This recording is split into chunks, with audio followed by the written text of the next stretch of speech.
was the Somniani firing range where top brass of the Pakistan Air Force converged to witness indigenously produced JF-17 Thunder shoot down a slow-speed target with beyond visual range and infrared missile with pinpoint accuracy.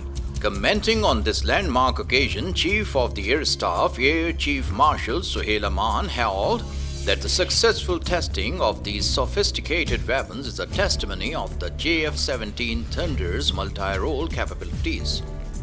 He told that 6 PAF fighter squadrons have already been equipped with JF-17 Thunder aircraft, making it the backbone of Pakistan aerial defense. Chief of the Air Staff also lauded the hard work put in by PAF and Chinese personnel in making this event a success.